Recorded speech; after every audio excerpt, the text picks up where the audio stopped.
Okay, so we'll start off with transient analysis, right? So with transient analysis, one thing you have to remember is that you have kind of like three regions in which the circuit lives.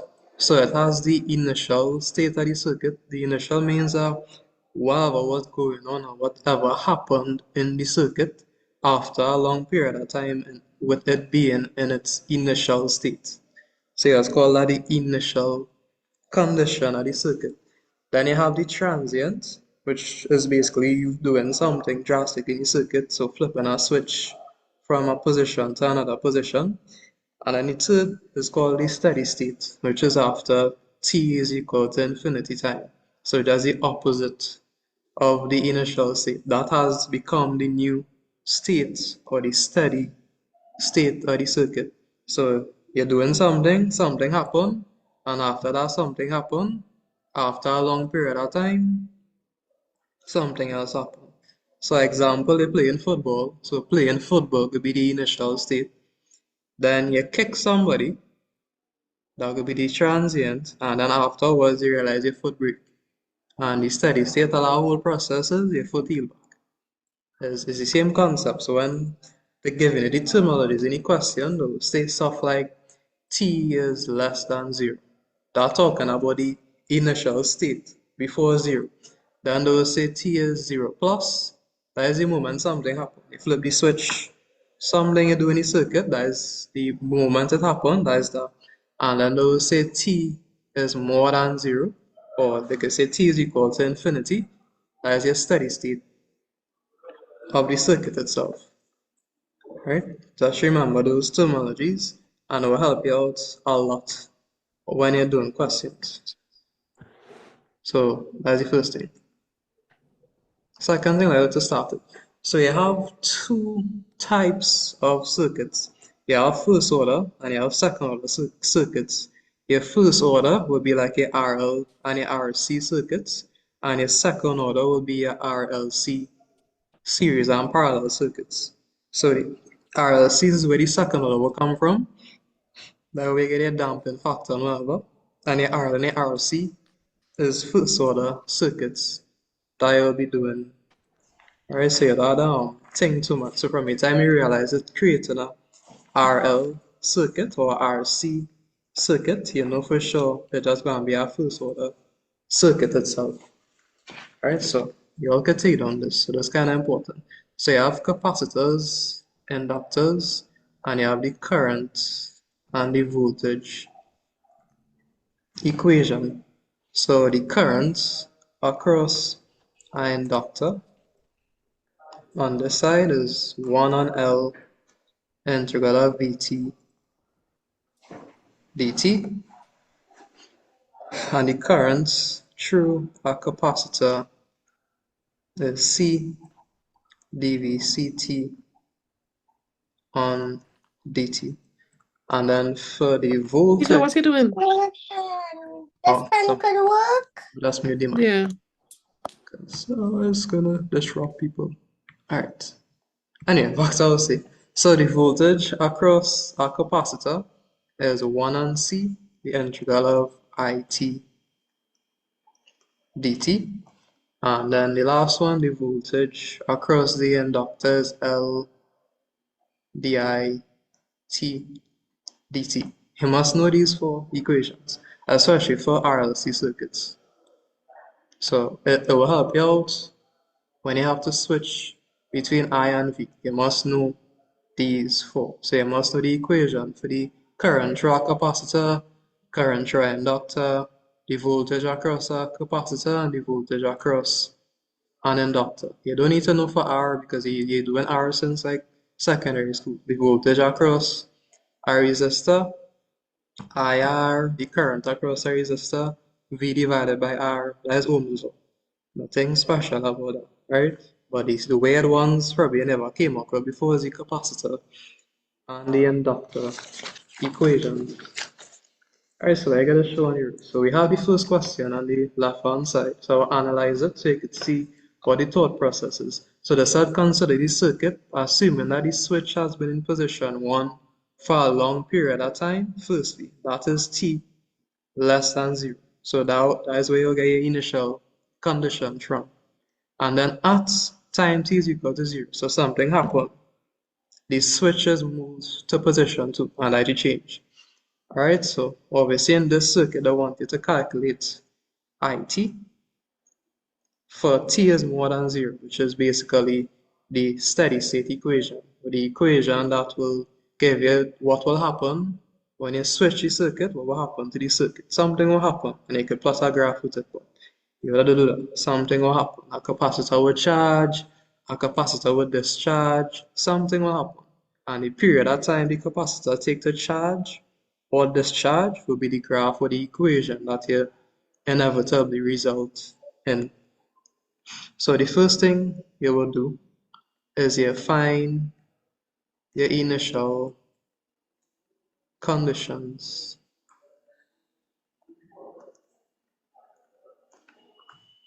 So any circuit, you just analyze it for a little bit, right? So think about it. After a long period of time, you know this was in position 1 for like a long period of time. So you know this capacitor, after a long period of time, it will be open circuited. Yeah? So two things you have to remember. So I'll write it here one time. So you have steady state. So steady state. And you have transient. Transient is just the moment something happens. Just think of transient as you're doing something, you're changing something in the circuit, whether it's the current or the voltage. So for a capacitor, the steady state condition for a capacitor will be an open circuit.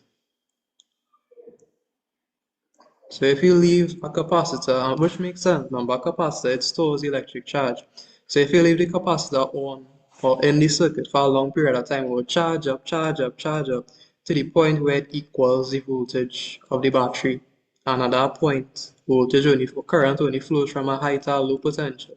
If it is the same potential, no current will flow. So that is essentially an open circuit. Alright, and after a long period of time for an inductor, it will be a short circuit.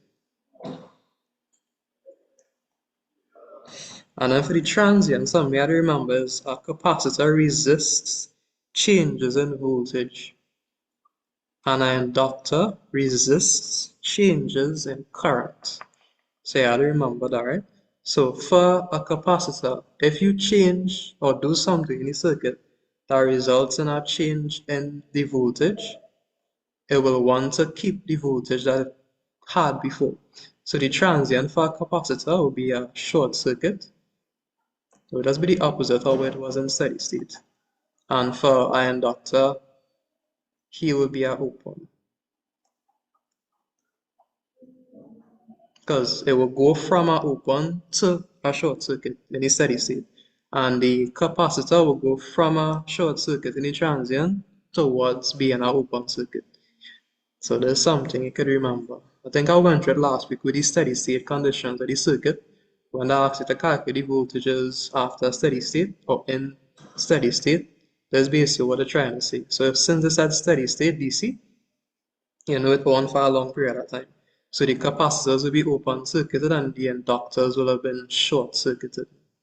And you could just calculate whatever voltages they need to calculate, which is basically nodal and loop. So let's run back to here now. So this on for a long period of time. So what we have is we have this capacitor here being open circuited. So he's open circuited, right? So what you have is current flowing here, flow through here, not going to go down here, and it just going to come back around. So the first thing we need to get is the voltage at this point here, because that will give you the initial voltage across the capacitor. So we could use a little bit of nodal analysis for that. Or if you notice it in series, because it will be in series, because remember nothing flowing here. So basically whatever voltage this node has will be the voltage that the capacitor blocking. Remember the capacitor will block the voltage, block current from flowing through it. And to block current from flowing through it, you have to equal the polarity of it before. So if it's 5, I'll give 5 because current wouldn't flow from a high to a high, or it wouldn't flow from the same thing back to the same thing. So we basically have a battery, a resistor coming down to our next resistor back to the battery, and this is your ground. So you know the capacitor here, but it open circuited. So all we need is the voltage at this node, because whatever voltage this node has will be the voltage that the capacitor will see. So we know this is 12 volts here. So we could do node analysis, but it's in series. So we could either do the voltage divider law, like what our friend told us last week, or we could just treat it like a normal circuit if your skill is not too high and just treat it like normal. So what you will do is find the current.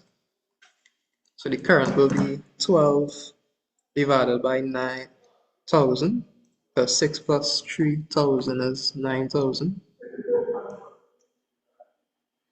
So when you put that in a calculator, so 12 divided by the total resistance,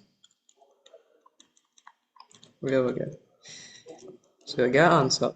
And then we want the voltage drop basically from the 3K resistor, because the reference is ground.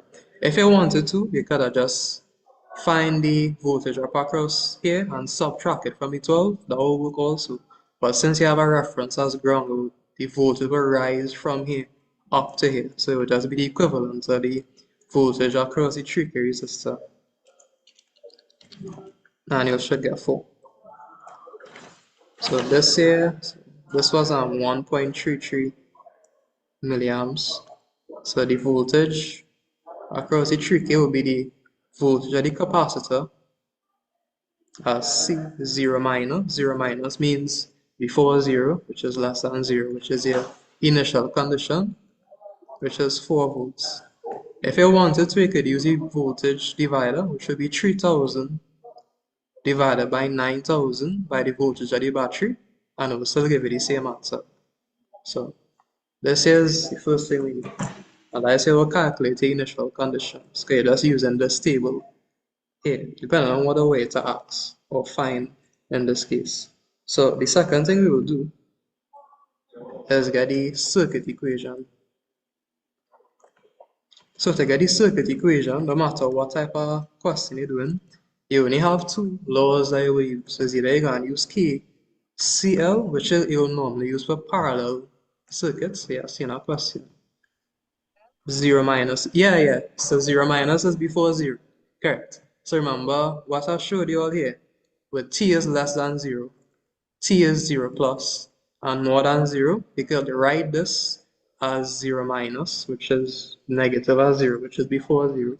This is 0 plus, and this here is infinity.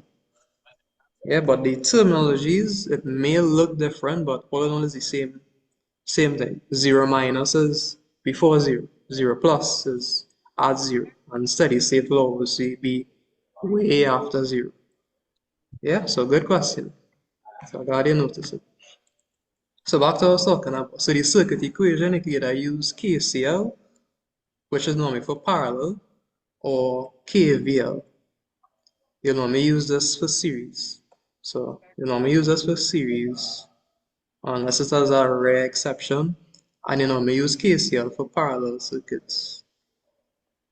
That's giving you a heads up. So if you're seeing a series anything, you could bet your bottom dollar that it's going to be KVL because in series. If you see something in parallel, majority of the time will be KCL, which is current laws, right?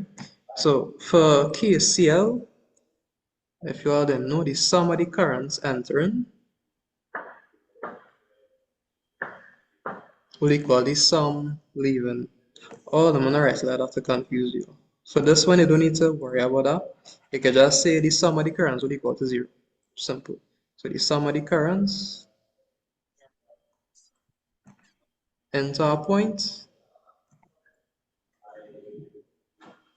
will just equal to 0. Just keep it in simple. I'm not gonna get too technical. And for the KVL, the sum of the voltages in a series will add up to 0. So the sum of the voltage will equal to 0. That is really all it is. That's the concept. We're not going to get too theoretical because it's the same concept we're using. So KCL, the sum of the currents, add up to be 0. And for KVL, the sum of the voltages add up to be 0. But you can see why it's easier to get voltages in series. It's easier to get currents in parallel. Because in parallel, the voltage is the same now. So it won't give you too much information if you use KVL for parallel. Yeah? So too if you use KCL for series, because the current is the same through everything. So you're not gonna get much variation in the answer itself. So anyway, so I run through this quickly. So we have a table on top that giving us the equations for C and L, for IT and whatever. So we're using K. So we have a one loop here. It's in series, so we could use KVL. So using KVL, so the sum of the voltages must add up to be 0, right? So we pause here. So far, what we did, when you're doing transient, you look at your circuit. They will give you some information, you analyze the circuit to get your initial conditions. You must analyze the circuit at the initial condition in which they give you, whether the switch in position 1, position 2, wherever it is. Just redraw the circuit in whatever position it's in, and you just analyze the circuit. Right? And then after that now, after you analyze the circuit, you look at the circuit itself to see if you're using KCL and KVL. So this is where we change up a little bit. So we analyze the initial conditions already. So what we have to do is analyze the transient part of the circuit. So you have to redraw the transient. So they said here that for the transient, we're going from 1 to 2.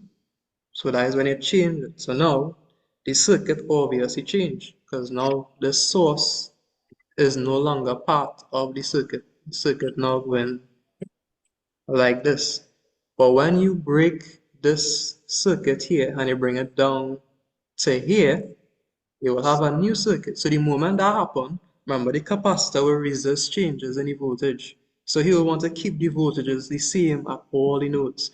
So in summary, the capacitor just going to end up being like a voltage source. Because remember, it charge up voltage or EMF, we want to call it that. And when it change the voltage, we want to keep it so just discharge. So to keep it simple, you just have the capacitor there. Then you have the 3K on the side. And then you have the 6K on the side. And you have the piece coming back this way. And that is what you have. So you have 3K here, and you have 6K on the side. And you have your capacitor being across on this side. Alright, so something important to note is the time before and at 0, whatever the initial condition is, it will be the same as plus. So you might see some questions where they state that the plus, so VC 0 minus, will equal to VC as 0 plus. However, this is what this means really is, and I think somebody asked this last week, what you were doing before to the moment you do something, it will be the same value. And after a long period of time, something will change, either something will increase or decrease. So whatever you were doing before to when something happened will be the same value. So that is why you will see this here. So if anybody or if Sir asks you what VC0 plus is, if you already calculate the initial conditions, it will be the same value. Because it have to start from wherever it charge up. Think of it, if a capacitor charge up and you do something to the circuit, it will initially start from what it was initially. It's not going to start from some random value out of nowhere. It will start from where it left off. And in this case, it might discharge or charge up, but it will start from what it was initially. Right, so I'll pick catch that. So let's go. So we have a capacitor here in the circuit, and then we have 3K, 6K. So look at it simply, right? So based on what I said here, before I even analyze the circuit, this is in parallel. Really clearly seeing that this not in series with the capacitor. If it was in series, the capacitor and all the resistors will be one after each other. So based on my prediction, because I did predict without looking at it, I can't use KVL as easy in this circuit here. It will be real difficult for me to use that. But since it's in parallel, it'll be way easier for me to use KCL. Alright, so this, what I pick here, it won't be the best. Because KVL works best when it's in series. Alright, so I hope you're seeing how it won't work as good. Because it's in parallel. So what we'll use is KCL. That will be the better thing to use. So let's run through this quickly. So for KCL, the sum of the currents will be the same. So you have this current here, current, and the current, remember it's in parallel. Alright, so you're adding up the currents, and you're just making it equal to 0. So you can say this is 1, this is 2, and this is IC. So using KCL, because they're in parallel, you have I1 plus I2 plus IC, which is the current in the capacitor, will equal to 0. So there's where the fun does start. So the current through resistor is just V and R. So it will just be VT on R, you say R1 plus VT on R2. And then IC, you have an equation for the current through a capacitor, which is why it was important for you to memorize the equations for each of them. So this was C dV T on dt, and that is equal to 0. So we have the equation so far. So far we did the initial conditions, get out of the way. Then you analyze the circuit. You know the transient will equal to the same values will equal to when it happened. And then you redraw the circuit after the change. Like it's going to be a switch. You redraw the circuit, and from that redrawn circuit, if it's in parallel, you use KCL. If it's in series, you use KVL. That is 95% of the time what you would do. If you're doing a hard question, it might be a mixture of KCL and KVL. I'll do some like that as you go on, preparing for exams. But all in all, this is 95% of the time. Parallel KCL, series KVL. From that, you write your KCL and you plug in your values based on what the circuit gives us. So we have this here. So now what we will do is plug in the values for here. So when you plug in here, you just end up with VT. Just skipping the little bit of maths for now. On 2000 plus C dV T on dt, and that is equal to 0. So we have to form a first order equation. So you know for our first order, you have d, say dx at t on dt plus, you could say a is equal to 0. All in all, it have 1 as the coefficient of dx or t on dt. That is all. That is the only thing I look for. So here we have c. So that is a issue. So you have to get rid of this c. So the c in this case is 100 microfarads.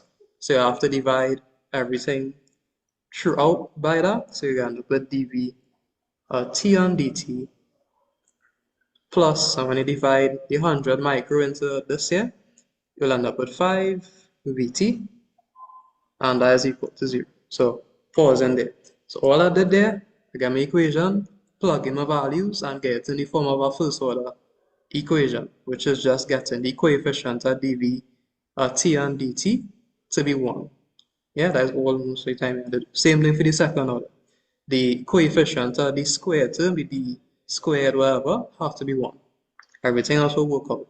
So here now is where we have to make a substitution and where all the values will come. So we almost finished. So after you get this equation, you say using the general solution. Good. So this is the differential equation method, which for me is the better method. So the general solution that I will most of the time use is x of t. So in this case, we know we have v of t, so we'll just use v of t. The x of t just means, what I mean by that is the general solution is x of t is k1 plus k2 e to the minus t on tau. So there's a general form, but x or t could be I or t or v or t, depending on what form your equation in. So in this case, we have v or t, so we just pick v or t as well. So in this case, v or t is k1 plus k2 e to the minus t on top. So we have a general solution. You can just write this. And what you will do is, you can label this 1, and you can label this 2. You're just going to substitute this into this and equate coefficients, and you see how quick this going to finish. So once you reach here, this is the same thing. That's not going to change. It's a general solution, not going to change. So we're going to plug it in. So when you plug in Vt into here, you will have to differentiate this. So I hope the differentiation is strong. So when you plug in this into here, the differential at K1 is nothing. And the differential of this here, it will be, the differential of what on top here will be minus 1 on top. And it is multiplied by the same thing, k2 e to the minus t on top.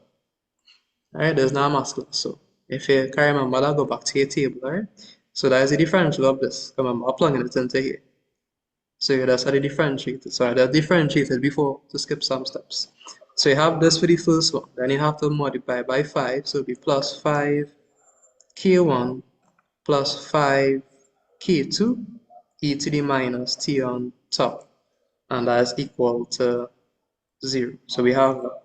So what you will do now, you're almost finished. So you're just going to rearrange this. Okay, you're trying to equate coefficients. So I'm just going to tell you. So this have to stay on this side. And the part with the k2, with the number, you have to go across, right? That will always be the case, no matter what you do.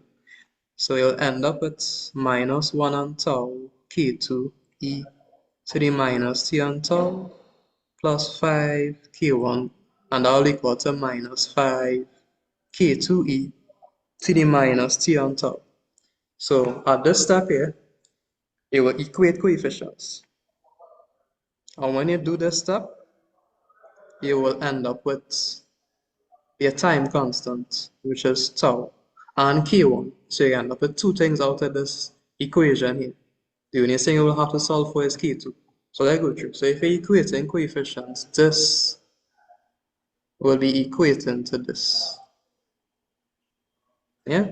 So all in all, the k2's will cancel, and the e to the minus t on tau will cancel with the e to the minus t on tau.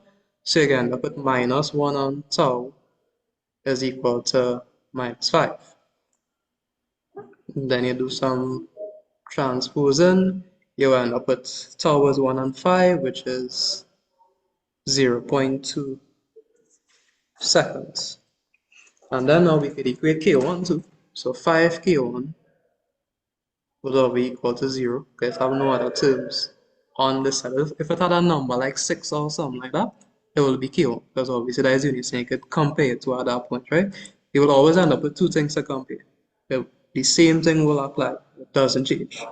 Which is why I like this method, because you can rinse and repeat it no matter how complicated the circuit might seem. Once you get the same differential equation, so therefore k1 is 0. So you have two things out of the equation. So you could say substituting back, the spelling might be bad, but small thing.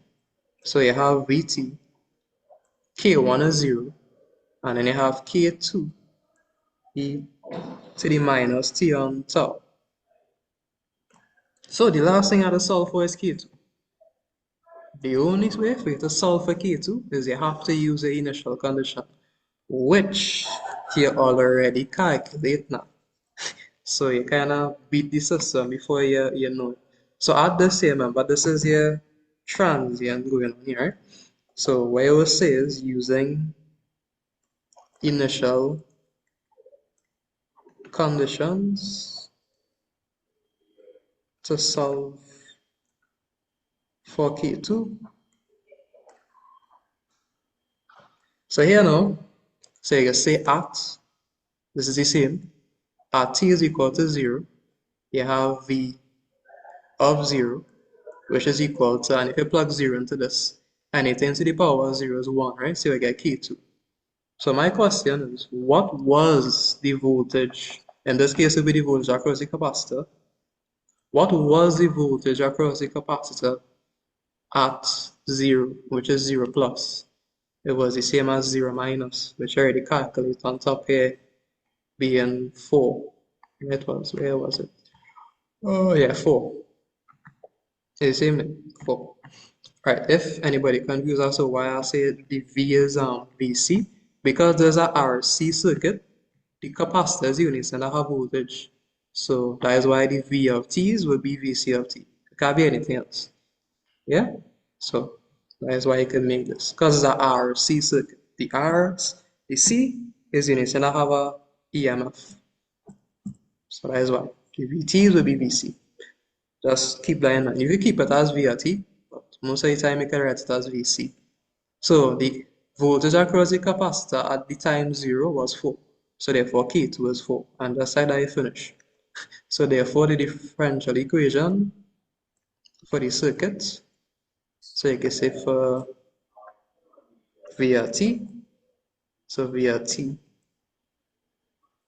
will just equal to K1, which is 0, K2, e to the minus t on top. And this is for t is more than 0, right? Which makes sense. Why? Because when it switch off, the capacitor will discharge. And this is a discharge equation. It starts from 4 and then go and decay down. So when you finish your transient equation, you could always like sanity check it to see if it makes sense. So if you know the capacitor go and discharge an equation showing that it charging, that's know you do something wrong. And that's the end of that. That's all it is. That's the answer. That is the equation. So if you wanted IT, so the question that asks you for IT instead of VT, well, if you want to get current from voltage, you just divide it by the resistance. So like you say in this case, IT was the current through R2. If you want to get current and you have voltage in parallel, it will be VT divided by R. In this case is R2. Yeah, so you just end up with 4 on 3K e to the minus t on top. And this will be amps. And this here will be volts if you want to write a unit. And that is it. That's all it is.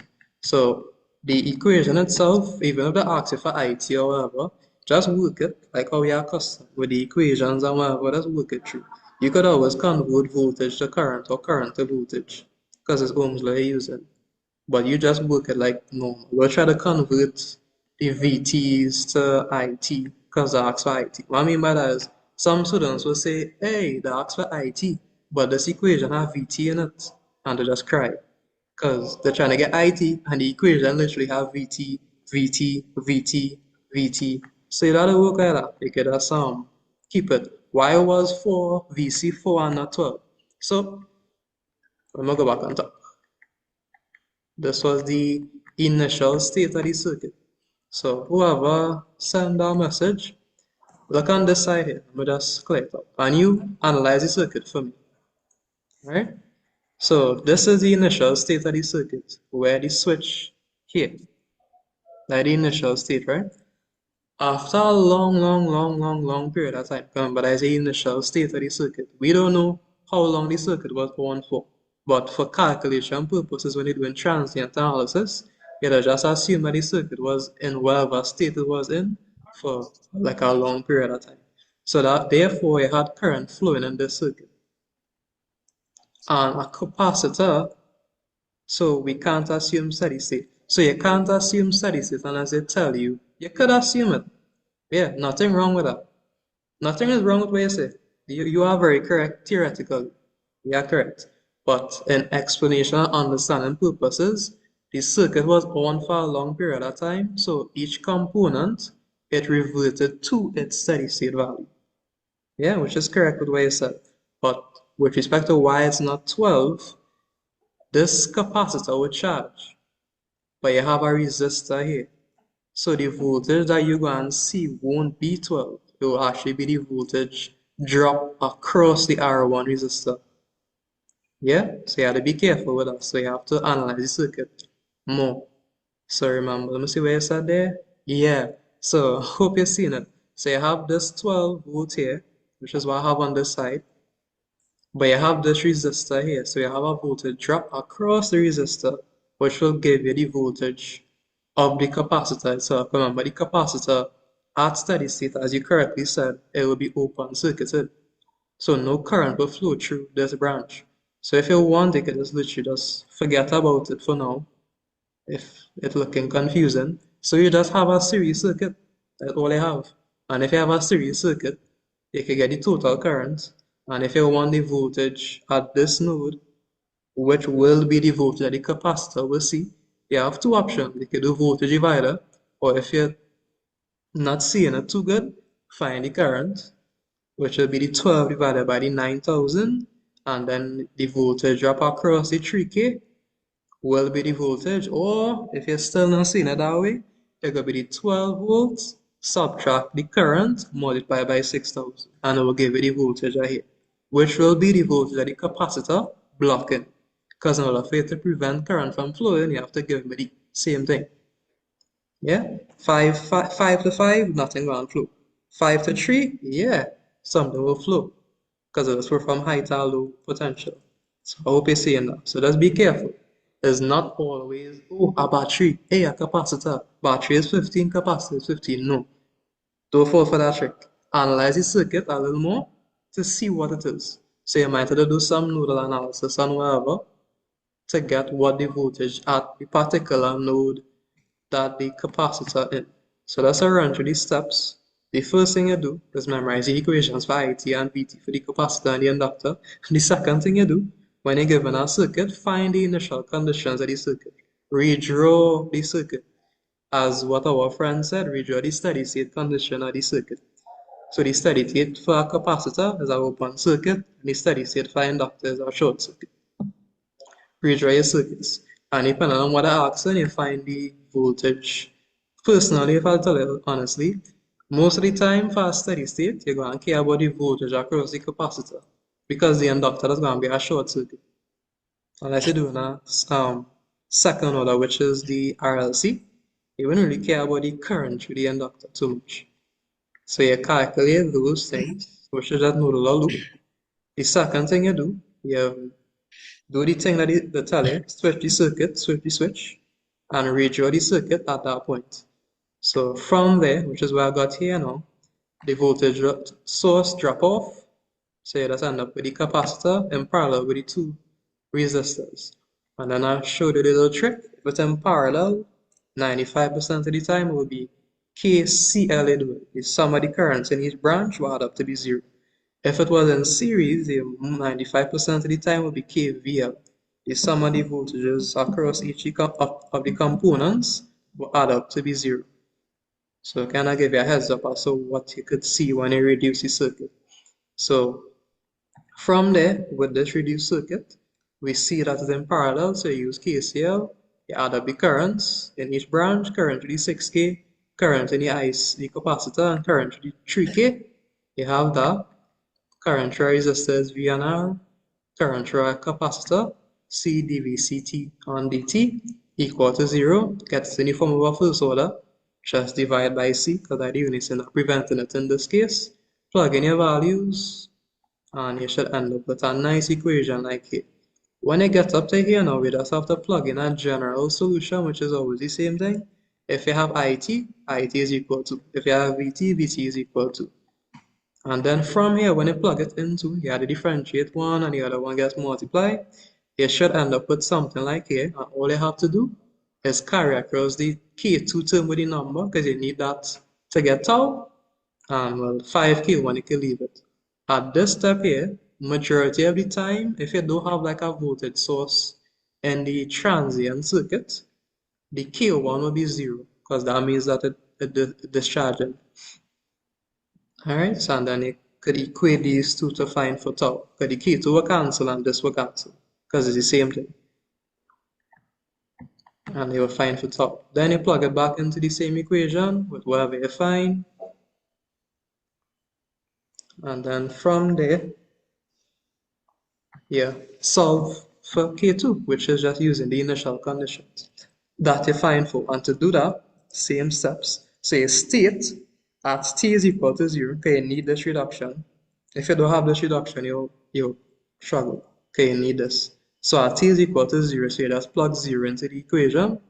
So this here, everything to the power of 0 is 1, and VC as 0 is K2.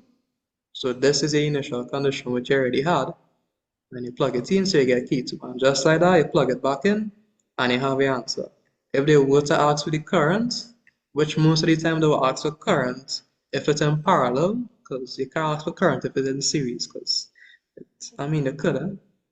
If they ask for current in series, that's how they divide the voltage by the total resistance, which that rate because it kind of weird. So most of the time they will ask for current if it's in parallel. Okay, you can just kind of see the voltage is the same, but the current will be different for each component. So it will be Vt, which is the same equation I get here, divided by the resistor in which the current going through. And that is really all it is. Alright, so let me try next one. So I hope you're seeing it a little better. So you try a RL circuit. So I think in this one I wanted the same idea. So we're just gonna rinse and repeat the same steps. And hopefully we should get the same answer. So there you go. So we have a circuit, as our friend said. What is the steady state conditions of the circuit? So it is at this position here. So after a long period of time, same steps. This inductor here gonna be short circuited.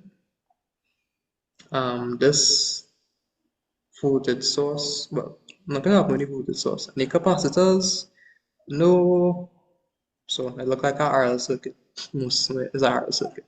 Okay, so there's a steady state condition for your RL circuit because it have no capacitor, so it's a RL. Yeah, when you have three combination, RL, RC, RLC, you wouldn't really put a capacitor and an inductor in a circuit alone because that might be trouble. You'll see that more in AC analysis because you just have reactive components in your circuit, so that might be problems. But anyway, so you have this inductor short circuited, that is the only thing you have no capacitors. So if you have an inductor, you care about current because you can't find a voltage up across a short circuit. Yeah, so you care about the current in this case. Right? That will be part of the initial condition. So this current IL 0 minus. You should know what that means by it. So you want to find that current. We want current, we have two loops. So ding ding ding, we could use loop analysis, right? So loop I1, I'll go through these steps. Loop I2. So when you're doing loop, you want to find current, you use loop analysis. So you find a loop. So a loop is just how much boxes you have. So you have I1 and you have I2 boxes. And after you label the loops, the second thing you have to look for is something called a super loop. A super loop occurs when you have the two boxes and you have a current source being shared in a branch. So like here, if this was a current source, instead of a voltage source, it will be a super loop. But it's not, thank God. So you don't have to worry about super loops. So you just have two nice loops that you could solve for. So as a rule of thumb, you will hate voltage sources in nodal because that will give you a super node, and you will hate current sources in loop analysis because that will give you a super loop. Yeah, you will love a current source in nodal, and you will love a voltage source in loop. Yeah, so if you're seeing current sources and you know you have to do loop, just keep your mind open because that means you may have super loops somewhere about that you have to pay attention to. But anyway, let's run through this. So we're trying to do loop analysis on this. So we start with I1, you start here and you have to go around and come back to where you start. Correct polarities, so you go up, so that is 12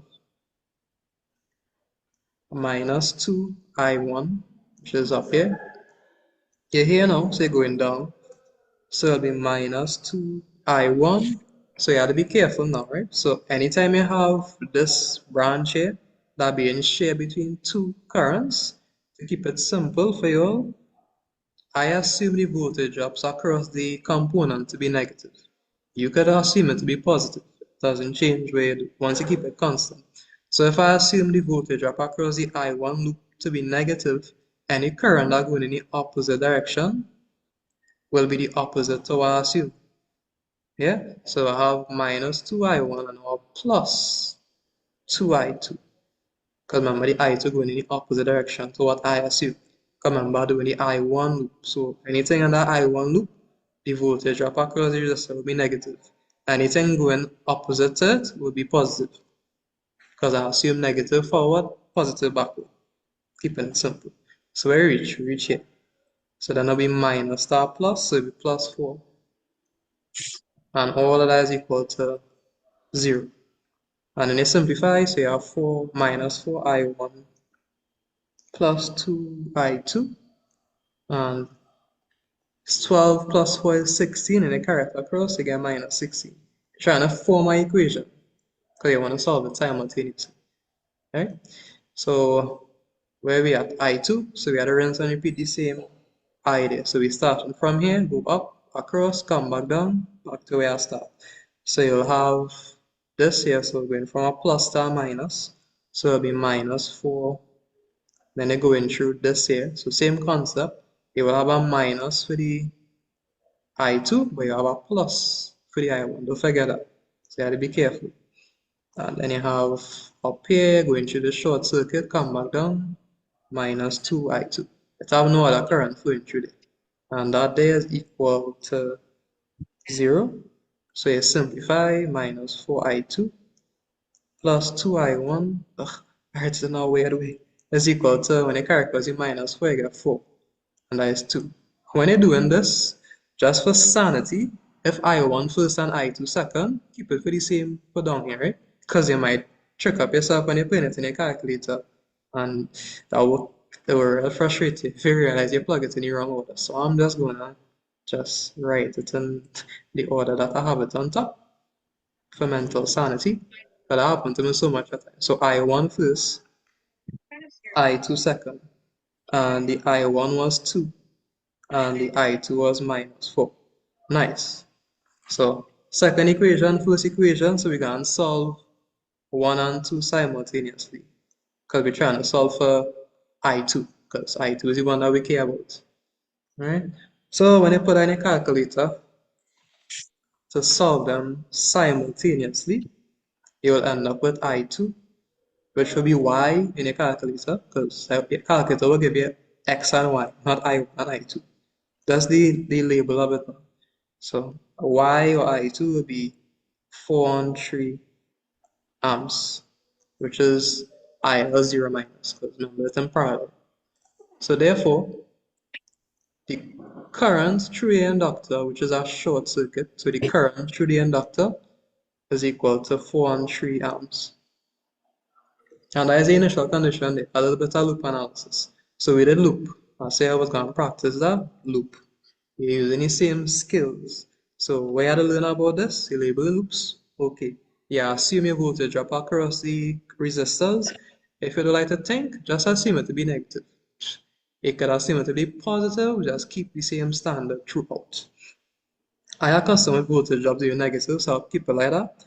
So you go through your loop minus this. If you have two currents in a branch, keep it same, but anything that going in the opposite direction will be the opposite sign to what you assume.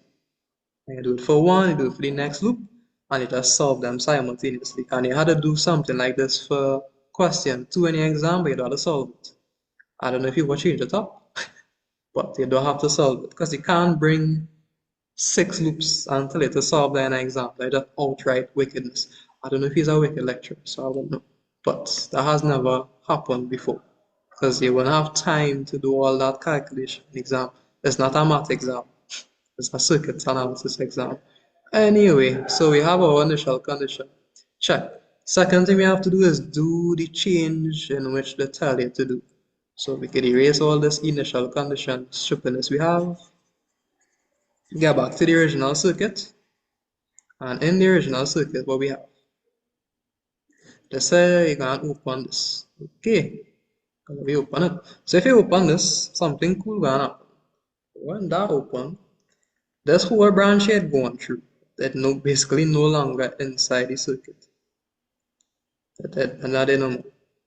It go on. Because you open it, it's not current flowing to the branch anymore. So all in all, you just have this circuit coming through here, series circuit. So we will have the voltage source. Keep that in mind, because we never had a voltage source before, but you'll see it's still boiling down to the same idea. So you have a resistor, the inductor, coming down to the resistor, Yeah, and back to somebody mic is I'm on. in the boy class right now. Yeah, I'm gonna just mute the man there. I'm in Because the he class right now, not the lesson class. right, nice. Phew. See, now comment in the chat. If R1 wasn't there, it would have been 12. If R1, wait, what would be 12 in terms of what? Oh, unless that was a late question and I'll see in the comment. I'm not sure, so I'll just continue. So let's continue. Anyway, so we have this here at the transient. So we have the circuit here. So it's in series. So can usually use KCL because the current is DC. So we could use KVL. So yeah, everything just coming together slowly but surely. So you're adding up the voltage drops across the circuit itself. So you'll end up with Vs, which is your V source, and then you have the voltage drop across here. So that would equal to minus, you can say minus ITR, and then you have the voltage drop across the inductor, which is minus L dit and dt. Because remember, that is the equation for the voltage across the inductor, which is why I had remember it, right? So you have that going on there. You could combine these two resistors to be one, because it's kind of redundant working with it as two, because it is in series. The current through it is the same, and you don't care about voltage here. If you notice, everything is in terms of IT. So if they had asked for VT, you would have had to go and multiply it to get back the voltage, because you end up with current. At the end of this derivation, you're going to end up with current. Just remember that. So what we have? We have the source as 12 minus, and the sum of the resistance will be 4. And you have minus L dit on dt. So we have this here. We get this. Well, almost lose all my marks equal to 0. Don't forget to put that. Nice. So we have that, so we could simplify it, which you know what we're going to do when we simplify it, because you're just trying to make this by itself here. So we have di at t on dt. So we could carry across all these on this side, because it's negative right now. So first thing we'll do is carry everything on that side. So again, I'll put by the L for now, plus 4 IT, and keep the 12 on that side. And then when you divide everything throughout by L, which is 2, you just end up with dit on dt and 2 and 6. That is all it is. Alright, same concept. So we use KVL, some of the voltages come through, power, same idea. So here now is the same gibberish I was going through before. That you have to use the general solution or the general form of it, plug it in, solve for K1 and tau, then use the initial conditions to solve for K2. It's the same steps over and over, it doesn't change. So using, let me see, I have a comment in the chat. Will we what? Like, will we dance with a, what will be? Yeah, yeah, I'll post the recording on YouTube so you'll get it. Yeah, well, now you get that in the YouTube video too. Yeah, you'll get the recording, so don't worry. If you had to leave, you could go ahead. You'll get to view it after. Don't worry yourself. Anyway, so back to this. So using the general form, so we have I, so it'll be IT, K1 plus K2 e to the minus T on tau. So you plug it in to here. So you end up with same thing as before. Kinda gets redundant after a while. Because it'll be the same thing. It differentiates in the same equation. So it's not going to change. K1 will be 0 and this will be this. Then you have this piece here, so it will be plus 2K1 plus 2K2 e to the minus t on tau. And the only difference now is that you have it equal into 6 and not 0. So therefore, in this case, you'll have a K1 value. So skipping some steps, so you're equating coefficients. So when you equate coefficients, same thing as before. You're carrying this across, so you get the minuses to cancel. You need the minuses to cancel. So you end up with minus 1 on tau is equal to minus 2. Remember the K2 and this will cancel. So we end up with tau being 0.5. And then 2K1 will equal to 6 because we actually have a value. So therefore K1 will be 3. So plug it back in, say substitutes. So IT will equal to K1, which is 3, plus K2 e to the minus t, and tau is 0.5. And guess what we're going to do? We're going to use the initial condition to solve. So using IC to solve for K2. So for K2, at t is equal to 0, so we have I of 0 is equal to K1 is 3. Anything to the power 0 is 1. And we know what this is. The current was through here, through the inductor, was 4 and 3. That is why you calculate the initial conditions first. And then obviously make K to the subject of the formula. So you end up with minus 5 on 3. And therefore you're done. So IT is equal to K1, well in this case it will be minus 5 on 3 e to the minus t on tau is 0.5 and it's amps. If you wanted to know the voltage, let's say across R3 or R1, in this case the one VORT, which is as the voltage across R3 in this case, it does multiply because V is equal to IR. So therefore VT at R3 is IT, which is the current, is the same pair to the series, multiplied by the resistance R3. So that would just be, what is R3? 2. So it'd be 6 minus 10 on 3 e to the minus t on 0.5. And that'll be the voltage. So this will be VT. If they wanted the voltage across R1, here that's multiplied by R to get the voltage. And that is that. And just like that, it's the same steps. It don't matter what type of circuit it is, because it's either going to be RL or RC or the transient form of the circuit, whether it's going to be in series or parallel, which you know KCL or KVL. The same steps throughout. Get your equation, plug in your general form, get K1 and tau if you could, and then use the initial conditions to solve for K2. The only thing that would change or might trick you all up is the calculations for the initial conditions of the circuit. Okay, you might have to do some nodal analysis, some loop analysis to get the current if it's an inductor, or to get the voltages of the capacitors at the initial condition. So that is where some of the confusion might be. No matter how the circuit look initially, get your steady state, get your voltages across the capacitors, which is just the nodes, and from there, that is the initial.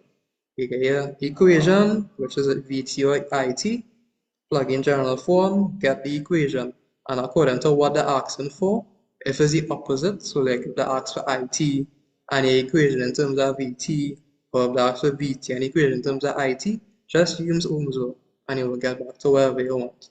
If you want current from voltage, you divide by the resistance. If you want voltage from current, you multiply by the resistance. It's same Ohm's law concept that you'll be using throughout. And just say that is RL and RC combinations of the circuit. Same steps, it really matter how they draw it up, or else the same switch, A circuit, you do something, get the equation. They're going to be the same thing because it's hard to change it up because it's the same concept. Alright, so kind of difficult. So I will send you all the documents. You all could try this one. It's the same thing, honestly. It's the same thing. So that's how run it through. They want you to find VORT, which is as the voltage across the capacitor. Step one, steady state analysis. So it's in this position, so the capacitor open circuited. Okay, so in a steady state, you want the voltage across the capacitor, because that's the initial. So you have a node, you have a node. So in this case, you have to do nodal analysis to get the voltage at the capacitor. And once you get that voltage across the capacitor, in this case, it will be this node here, which will not be 9, right? Because it have a resistor here. So it will be the remaining piece of it. So just use nodal. And once you get that voltage, that is the initial conditions. The second thing you do, you just do whatever change the set to do. So this open, so if this open, this whole piece of the circuit going through. So you can just end up with capacitor, resistor, current source. So out of the two combinations, clearly not in series, because you have the capacitor, the resistor, and the current source in parallel. So you will use KCL, everything coming together. So the current in the capacitor plus the current through the resistor plus the current that I already give you, which is 2 milliamps. You get the equation from there. You derive it, get the general form. It obviously will equal to something because you have a source, you have a value inside the equation itself. And from there, you plug in your general form, solve for K1 and tau. From there, you have an initial condition. From the circuit, you say at t is equal to 0. You get your equation, you plug in your value, which you already solved for, and that is the answer. In this case, the asks for V, and the equation should be, it should be in terms of V. But if it's not, you know how to convert it. So try it out. It's the same concept. It really matters how to change up the circuit. Okay, so because it's 8, I really wanted to do RLC with you all, but because at time I don't want to keep you all too much. So I'll just run through Thevenin, because I know you all wanted to do that. And next week when we meet, I'll just do these two RLC questions and then we'll go straight into the AC analysis. I know you all started already. So I looked around through. So Thevenin is just basically loop and noodle on steroids. Well, not on steroids, they're just using the concept a little more. I'm gonna scale it. So like just run through this quick. Should take probably like 15 minutes to do it. But you'll notice the same concept. Right, it's the same concept. Okay, step one. The way to do Thevenin. Thevenin, the circuit for Thevenin is our voltage source, which we call V Thevenin, in series with a resistor R Thevenin. So we have that. Here's where you will connect a load, whatever load you have in the circuit. But this is your circuit for Thevenin, right? So we'll just connect whatever resistor you want to change.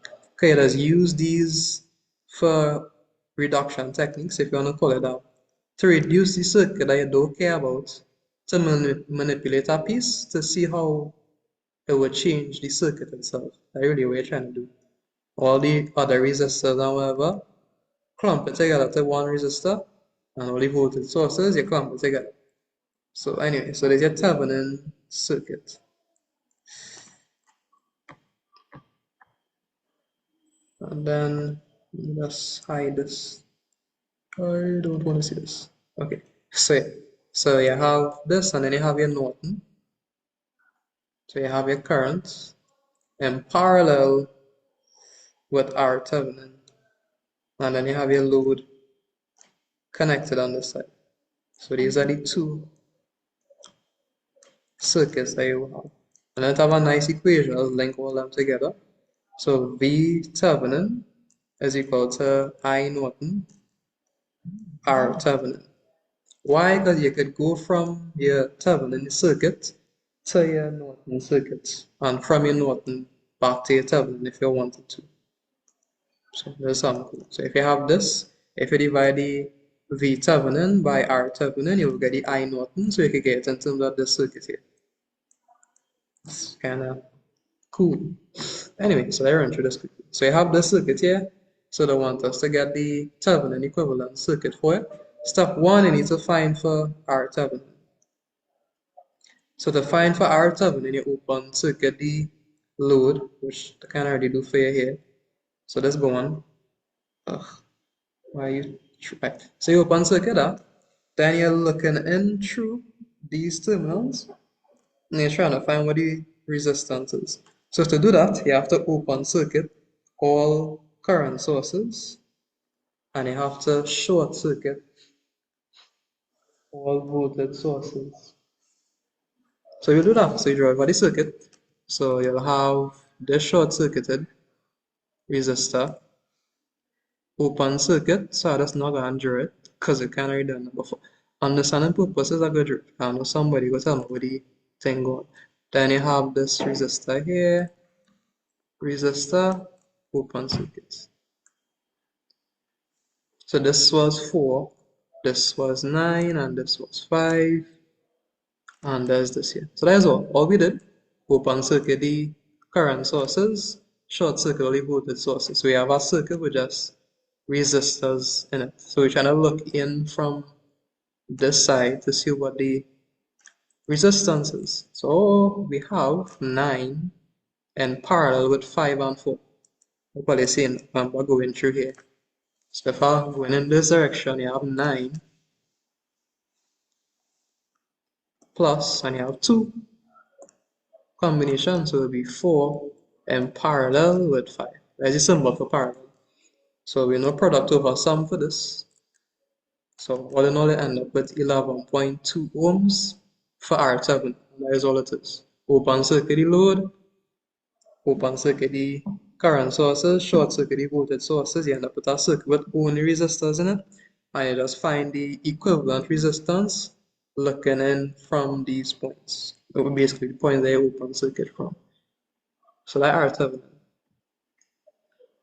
Then the next thing I had to get from there is V7. Okay, trying to get the Thevenin equivalent circuit.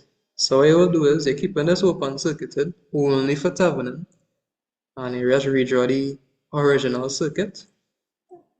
If I could have drawn up on this, I would have, but for some reason when I drew up on this, so I draw it over on this side. So you have a voltage source that put back in your current source.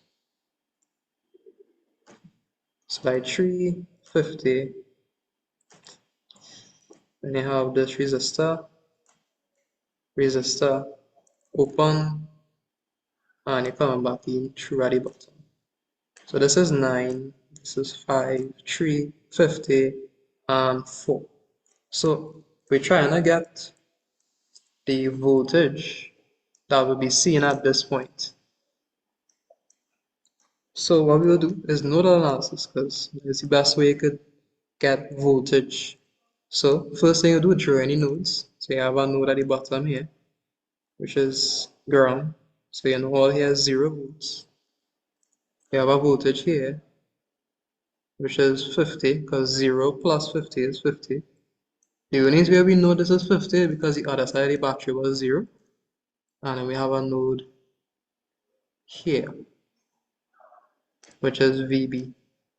We call it VB because I the only node that we don't know the voltage for. So like I said, let's do nodal. The second thing we look for is supernodes.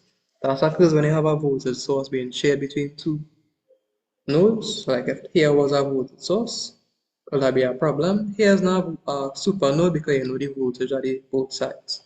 So if here was a voltage source, that will create a supernode.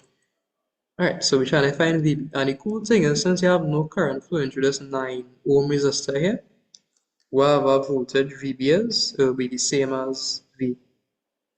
Just like I told you all, in order to stop current from flowing, theoretically, it have to equal the same voltage on both sides of the resistor. So since we know this open circuit, theoretically, it have to equal the same voltage. Yeah, just keeping it simple. So whatever VB was, it will be the same as whatever here is. And then the voltage will just be the difference between the 2 points. So let's go. So we have our node, So we do a little bit of nodal analysis. So after you draw your nodes, step 2, label the direction. So we assume everything coming out of the node. No current flowing through here, so I'm not going to waste my time. So for VB, so that's how I just do it. So when you're trying to get the equation, so here we just go. Is the node you're coming from minus the node you're going to divided by the resistor in between it. So I'm coming from VB, so for this coming from VB minus where I'm going, which will always be the node after the resistor divided by the resistor across it. So I'm coming from minus where I'm going to divided by the resistor in between. Plus, same thing for here. So since it's a current source, you're happy. Yeah, because you love current sources and nodal. Remember, V and R is current. So if they give you a current source, you get through. You would just have to write the current source in the correct polarity. So since it's going in the opposite direction to what I assume, it will be minus 3. If it was going down in the same direction, it will be plus 3. And this piece here, where I'm coming from, minus where I'm going, which is to 0, divided by the resistors in between, and all of that is equal to 0. So what I will do here is multiply everything throughout by 20 to get rid of the denominators. So you end up with 5 VB minus 250 plus 4 VB, and then you'll get minus 60.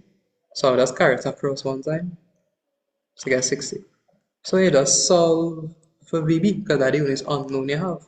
So it could be 9 VB, and when you carry across the 250, you get 250 plus 60, which is 310. So VB would just equal to 310 on 9, which is 34.4 volts. So that is all I did. I only had one unknown node. So that is why I only had one equation. If I had multiple nodes I did not know the voltage for, I will have to do it for both of them and solve them simultaneously. Because I just have two unknowns and two nodes, two equations, solve them simultaneously. So anyway, so we have that. So since we don't have no current flowing here, this here will also be 34.4 volts, which makes sense because I have no current flowing here because it's an open circuit. So we kind of done. So you get to redraw the circuit now. So you have your current source, which is V Thevenin. Then you have your R Thevenin in series, which I think was 11 points, make sure, 11.2 ohms. And that is it. So if I wanted to go from this to the Norton, I will just divide the voltage by the R Thevenin, and it will give me the I Norton. So it will be 34.4 divided by 11.2. So you'll end up with the Norton, which is our current source. So it'll be 3.1 amps and parallel with the same R Thevenin. They're not going to change. Then you have your load connecting across the points here. So there's Norton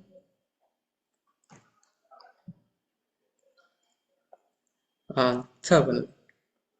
And that's that. That was 7. That is all it is. Find RTH, VTH in the equation, you get in here, and that is it. You sleep good at night. So that was that.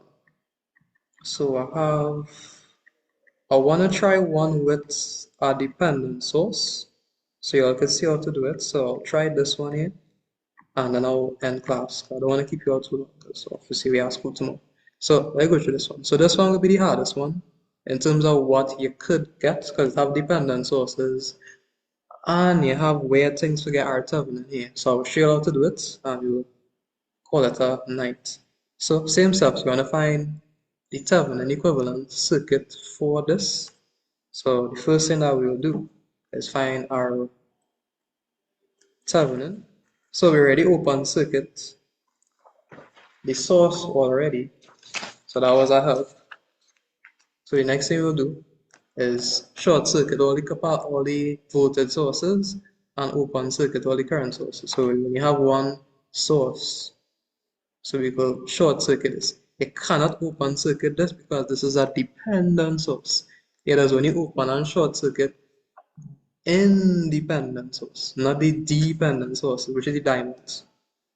The diamonds or the boxes, you can't do that for that. Because it depends on something else. But the independent one, the circles, it can either short for voltage and open for current. So therefore you'll have this in the R Thevenin circuit, which is a problem. So anyway, so we have short circuit here, resistor, diamond, which is your current source. So there's 1.5 Ix, and you have 3, 4, and we have this here.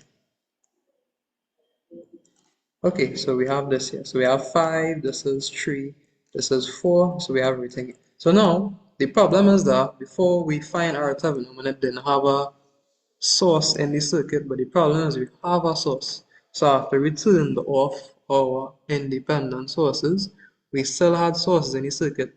So you don't know what the voltage drop across that. So what you need to do is the same steps no matter what. So you will add a unity voltage source or a unity current source. The easier one could be the voltage source. So you add a unity voltage source across the terminals that you remove, which is 1 per unity, and the current rate is I. So you basically just adding this across the terminals. Okay, you need to give it a forcing function or a source, because if you have a voltage, it's easier to calculate resistance. Okay, if you have a voltage, you can get current, and if you have voltage and current, you can get resistance. So R Thevenin in this case will be 1, which is V, divided by IO. Yeah. So we want current. We have loops, so we could use loop analysis to get our answer. Yeah. So loop 1, I1, loop 2, I2, and you have a loop I3 here. Nice. So the second thing we look for is super loops. So a super loop occurs when you have a current source in between two loops, which you clearly have here. Clearly. So there's our problem. So we treat it like a super loop. So to do this super loop, we just combine the two loops that being shared. So for now, this is no longer in the circuit. So it's no longer there. Forget about it. So you go in here, pow, so that whole thing there is a loop now. So you treat it as one, but keeping the correct polarities and the correct loop there, right? So you have to get an equation for I1 and I2. So start from here, go up, so you have minus 5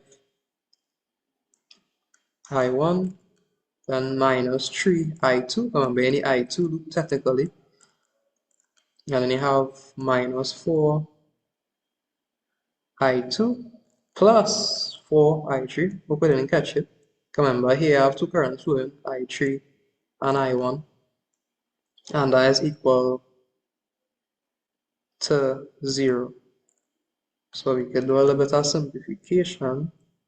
So you have I1, then you have minus 7 I2 plus 4 I3, and that is equal to 0. Then you have to write your equation for your super loop. So you can say super loop equation, and I will say this very slowly so you can see how easy this is. So when you're trying to write the link, or you can say the super loop equation, talk slowly, is the current in the same direction as the source, which in this case would be I2, subtract the current against the source will equal to the source. So I'll repeat, is the current against the source, the current against the source width minus against is equal to the source. So W minus A is equal to whatever the source is. So in this case, the source width is I2, subtract what against, which is I1, will equal to where the source is. So that's really all it is. Width minus against is equal to the source. Width minus against equal to the source. W minus A is equal to S. however you choose to memorize it, is not the other way around. So we have this, and the last thing we have to do is get the link equation for the dependent source. So Ix is the current through the 3-ohm resistor, which is in the I2 loop. Remember, it's loop analysis we're doing, right? So Ix will just equal to I2. Because in the I2 loop, Ix up here. So Ix is I2. Same thing. So you have three equations, three unknowns. So, well, actually I have four, but you could put one into the other one. So you have three equations. One here, two, and three. So you could solve simultaneously. So before we do that, we want to get rid of the Ix here. So let's do some manipulation. Remember, we still have to do for I3 loop. Remember, that wasn't part of the super loop. So now we just simplify this first, and then we'll do that one after. So solve them simultaneously. So we could put I2 as Ix. So you'll get I2 minus I1 is equal to 1.5 I2 because Ix is I2. So what you'll end up with here, you can say which one you want to get rid of. So you can say I1. So carry the I1 on that side will just be 0.5 I2. So carry that across. So when you carry this across and you carry this, you should get a negative. So carry that across, so you get positive. When you carry this across, you end up with 1 minus 1.5 I2, and you'll get this. The reason why I do it like that is because that's what I do to my paper. So I don't want to confuse myself while doing the question. If you wanted to, you could have just make I to the subject of the formula and characterize the I1, but the problem is that you just end up with I2 and I1 on the same side. So you want it in such a way that you just have I2s on one side and I1s on one side. Because that is the easier way to go about it. So you have that there. What we could do is plug it back into this on top here. So we have minus 5 minus 0.5 I2, then minus 7 I2 plus 4 I3, and that is equal to 0. So we could simplify this. My pages has finished, which has never happened to me before. So let me just get more pages. So you end up with 2.5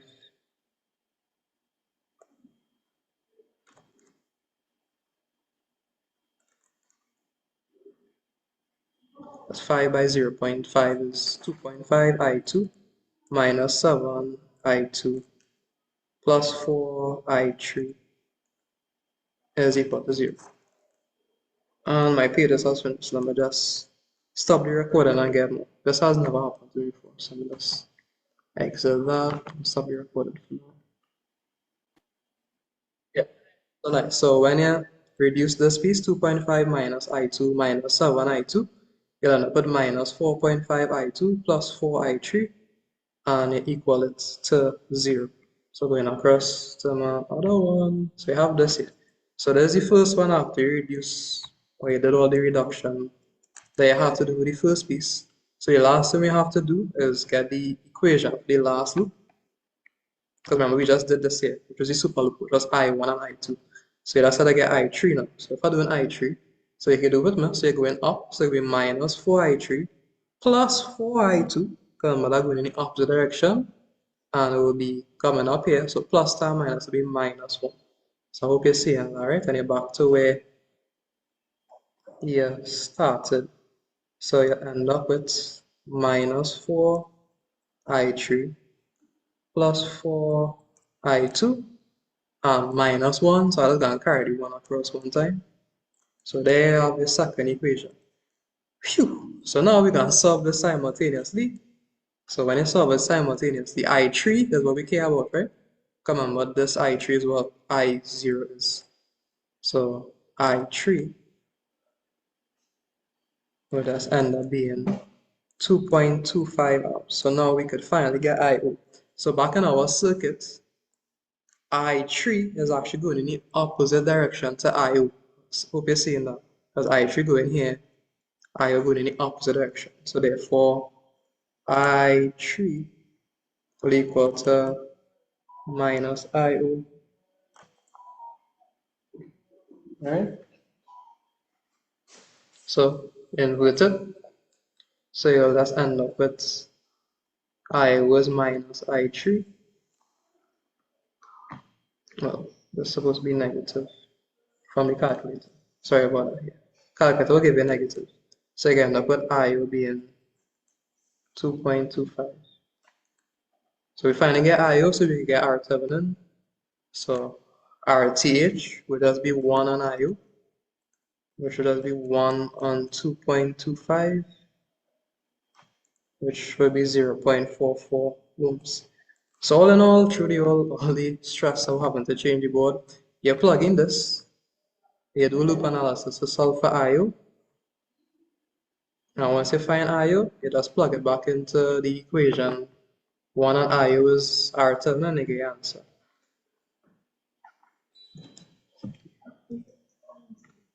Alright? So that is that. So the last thing you'll do, run through quick, is finding the V Thevenin. Ugh. Well, alright, I didn't share back the screen. So let's add that back in. Okay, so I was doing the same. So that's the last thing we'll do. So you just have to find the V Thevenin across the terminals, and that'll be the final thing you have to do to get the V Thevenin is. So what we'll do here, so you can do nodal analysis to get what the voltage across it is. So that is exactly what we shall do. So let's see how good I could draw. Yeah, that's one. I don't know why that happened. Anyway, so 6, 5, current source back in the game.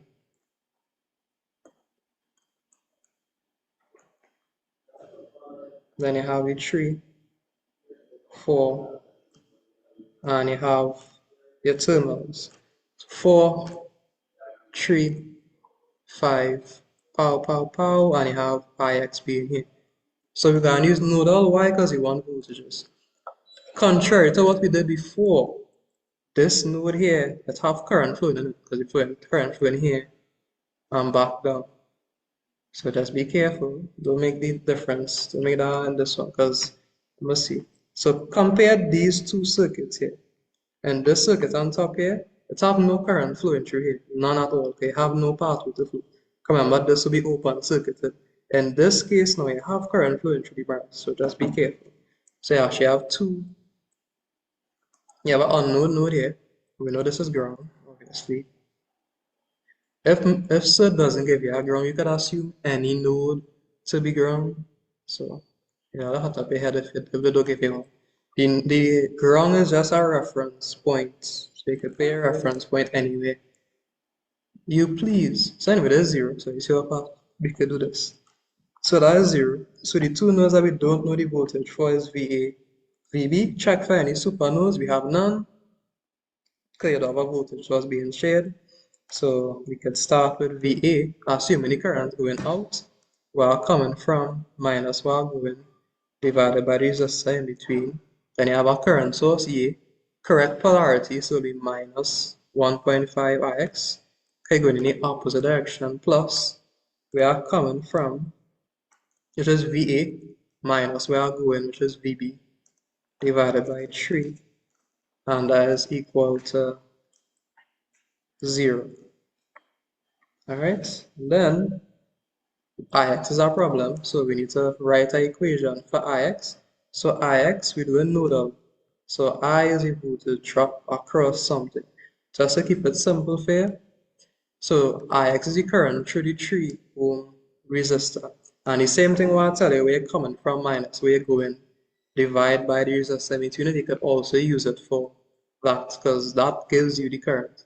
So therefore, Ix is here coming from VA, remember is the voltage drop across here, minus where you're going, divided by the resistance in between, and Ix.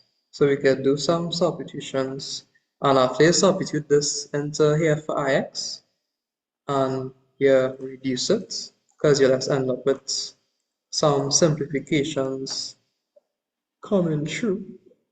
So you had to multiply here by 15 to get the denominator and stuff. So you'll end up with 5 or 0.5 VA plus 2.5 VB is equal to 18. Multiply this by 15, plug in this, reduce, you end up with this because of time. And that'll be the first equation. And then the second equation will be for VB. It only have two endpoints, so that's be the opposite. So we are coming from minus we are going coming, but assume all the nodes, the currents leave when the node. So it'll be VB minus VA on the resistor in between it, and plus VB, and this one going to 0. So we're coming from minus we are going divided by the resistance in between, which is 4 is equal to 0. So you can multiply this by 12. So you can end up with 4 VB minus 4 VA plus 3 VB. And when you reduce it, you end up with 7 VB minus 4 VA equal to 0. So you have two equations, right? So what you will do now is solve them simultaneously. And when you solve them simultaneously, you'll end up with VB, which is what we want. So like VB here, VB is the same potential that the terminal will see connected to the point. So VB will equal to 5.33 volts. And all in all, you finally finish. So you have your V Thevenin 5.33, R Thevenin, did we calculate R Thevenin? Alright, 0.44.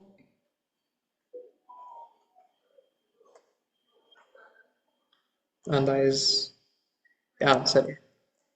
Alright, so that'll be it for class. I really wanted to go through the RLC, but because our time will go too late. So when we reach next week, we'll go through the RLC, AC and question. Yeah. So we'll go through the RLC and AC analysis, and we'll go from there. I hope that was helpful.